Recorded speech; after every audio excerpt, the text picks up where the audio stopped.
Welcome to Guitar Music Theory with Mr. M. Today we're going to be talking about reading and writing our first rhythms and how to draw the treble clef. Let's get going. All right, let's start out with our first four rhythms that we're going to learn today.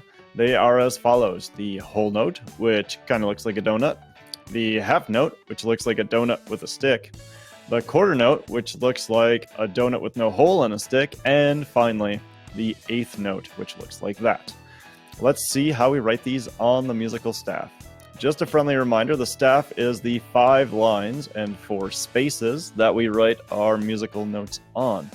To start out with the whole note, you can see that we have 2 of them written in already. One of them is on a space, and one we would say is in a line. If we draw a whole note in a space, doesn't matter which space, we're going to start at the top and go around and make a complete circle and stay within that space. We don't want to go on the line. We don't want to go over multiple lines. So if you do something like this, you can't tell what pitch it is. That's a no-go. If we're writing our whole note on a line, we're going to basically make a circle so that the line goes through the middle of our note, something like that.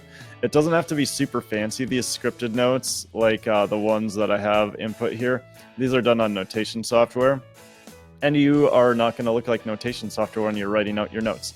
So all we're looking for on a whole note is just a nice circle, cleanly either within a space or around a line. Easy peasy, lemon squeezy. All right, let's move on to our next note. We are going to go to the half note. Half notes are a little bit more complicated. So you're still going to have the circle like we did before. But in addition to the circle, we need what's called the stem. The stem is that straight part that goes up from the note head or down from the note head. Now, when writing half notes, we need to follow one rule. So the middle line is kind of the king. If your note is above the middle line, like this one, our stem is going to go down, and the stem is always on the left side of the note head. If our note is below that middle line, like this one, we're going to have our stem go up, which is always on the right side of the note head. Let's look at a couple more examples I'll just draw. So if I'm above the middle line again, and I'm going to put it on this line, my stem is going to go on the left, going down. And if I'm below that middle line, my stem is going to go up like that. Now I can hear what you're thinking already, but Mr. M, what if it's on the middle line? Well, if it's on the middle line, you can go whichever way you want. So you can go down or you can go up. It doesn't matter. But just pick one. You don't want to do both. That would be very confusing. Let's look at our next note, which is going to be the quarter note. They look like this. Looks very similar to the half note. Main difference being that our note head is completely filled in. As you can see, we're going to need to color it all the way in. Now, this is going to be kind of hard for me to do on a digital thing, but I'll do my very best to get it in. Let's say I want to do this note. I'm going to put my note head on this line. Should my stem go up or down? What do you think?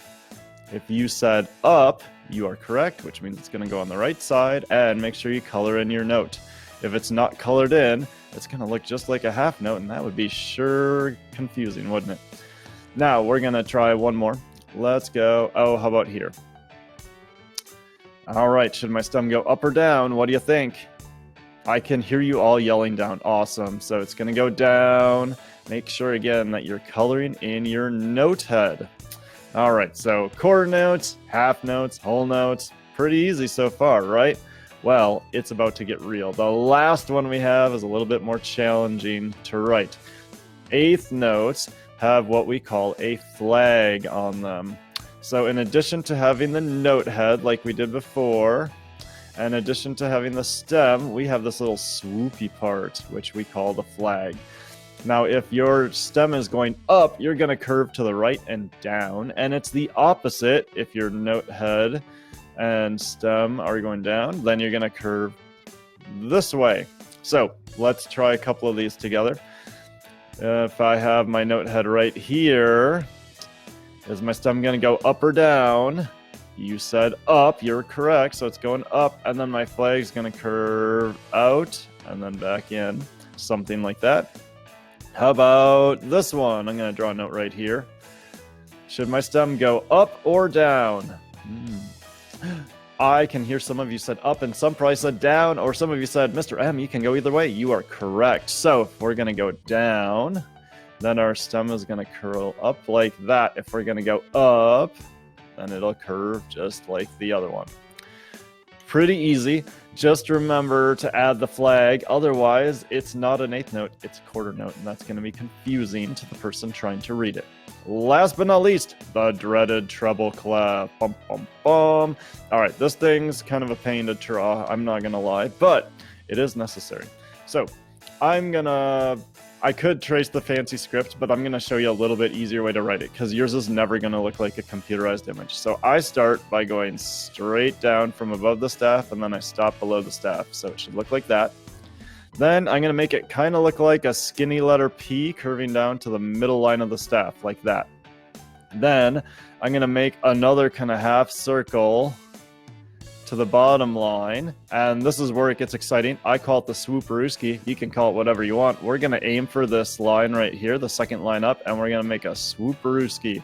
Something like that. If you want to be extra fancy, you can put a little dot on the bottom. Again, straight line down, skinny letter P, curve back. It kind of looks like an infinity sign now that I think about it. And then we're going to do the swooperooski. One last one. I'm going to do the whole thing all in a row. Straight down for one stroke, then we're going to make skinny letter P, swoop it back, and swooperooski. Something like that. Your treble clefs are probably not going to look immaculate, and you know what? That's okay. If you look back at some of the best-known composers like Bach or Beethoven, their treble clefs leave a lot to be desired as well. The only time they're going to look super fancy schmancy is if you're using a computer. All right, gang. So that's how you write all of our different notes. We're going to do a little itty-bitty review to see if we remember those pesky rhythms we just wrote. So here we go. Rhythm review. I'm going to put up a note. I've got this one. What type of note is that?